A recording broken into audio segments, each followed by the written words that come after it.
All right, so we're going to start with a little history lesson. Behind me is Texas History Movies. This was a daily cartoon strip that was started in the Dallas Morning News in Texas, starting in 1926 by cartoonist Jack Patton. And the reason why this is relevant is this was basically subsidized by Big Texas Oil that was, oh man, these are going fast. Okay, anyways.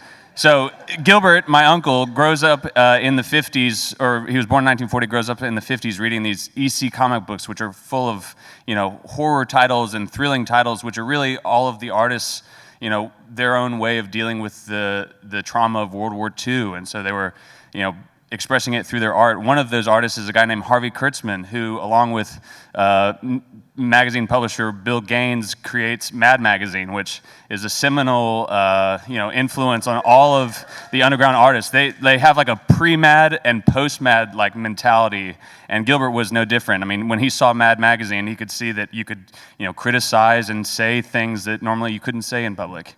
Anyways, April 1st, 2020, I'm doing this research project into Gilbert, and I find this newspaper clipping on April 1st, exactly 60 years in the future, which just blew my mind. And it was about Gilbert's promotion to the editor of his college student humor magazine. This was called the Texas Ranger, and the Texas Ranger started in 1923 by a guy named Julian Brazelton.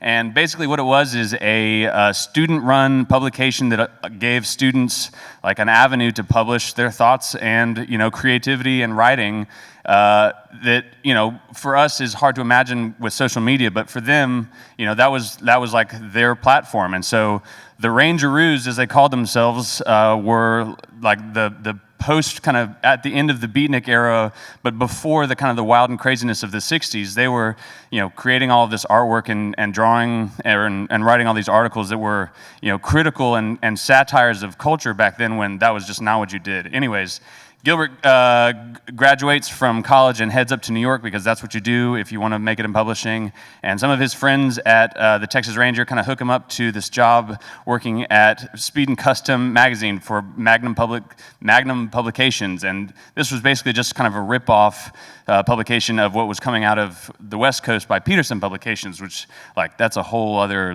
the history of American hot rod culture is nuts. So do a deep dive. Anyways, he's up there and he creates his first comic book with one of his friends called Wonder Warthog, and Wonder Warthog is basically a satire and a send-up of all of the superhero comics at the time. And he gets drafted while he's up there, and he elects to go back to school. And a couple of things happen at the same time. The student humor magazine, The Ranger, which he had left in great shape, the people who took it over published this naughty little graphic which got past the censors, and in The Ranger, that was always like a cat and mouse game. It was what could they publish that would kind of fly under the radar of the administrators. And so Gilbert goes back to Austin, and the Ranger staff has been fired, and he has a working relationship with the administrator, and he's basically like, hey, dude, if you let me resuscitate the Ranger, there'll be no more funny business, wink, wink. And they're just like, okay, dude, we got to get more careful next time. So what was going on back then, as I'm researching this, seems relevant now because, they were witnessing issues with police brutality and, all of the exacerbated force against all of the Vietnam protests, which seems eerily kind of familiar with some of the stuff that we've been living through in the past number of years. And so they decided to use humor as a way of commenting on it and dealing with it, because I think we can all agree that if, you can disagree with someone, but if you can both laugh at the same thing, then you can start to build a bridge to, figure it out. And so, as he was he's working on the Ranger in the 60s, which was full of, atomic anxiety because everyone thought they were going to get nuked at any second. And then also, JFK gets shot. And also when Gilbert was at UT, they had the first school shooting when a guy climbed up onto the bell tower with a sniper rifle and assassinated a bunch of students, which is you would think that we would make some progress, but here we are. Anyways, on a happier note, while he's there, there's an amazing scene that's kind of emerging. A girl knocks on his door, is like, hey, I heard that you let cool people crash here, and can I stay? He's like, yeah, sure. And so she starts to play music. Her name's Janis Joplin, and she becomes who she is. Also, Gilbert was a graphic designer and designed these psychedelic music posters for the Vulcan Gas Company, which at the time in Austin was like gave people an avenue to perform stuff that wasn't country western music, which was the only thing that they performed.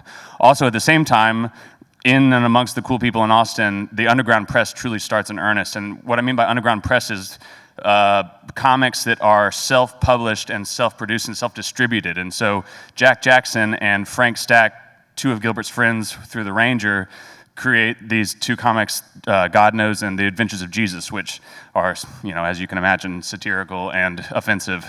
So Gilbert creates the Freak Brothers as an ad for a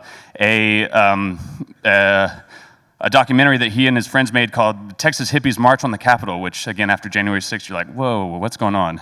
And so, anyways, Gilbert's hanging out in Austin, and he sees Zap Comics by Robert Crumb for the first time, and that is just such a wake-up call to him that he packs all of his stuff, including Feds and Heads, which is his first collection of his Wonder Warthog stories and Freak Brother stories, and he drives straight to San Francisco with his friends to create the Rip-Off Press, which is like a artist-owned and run publishing company that allowed artists to keep the rights to their own work, because back in the day, the big publishing companies in comics used to hose the artist by, not giving them any royalties on all of the reprints and stuff. And the Rip-Off Press was different. They they paid their artists. And so Gilbert has always been, sticking up for artists, standing up for, freedom of expression and creative thought, and has used his artwork to kind of bridge cultural gaps and stand up for the voiceless.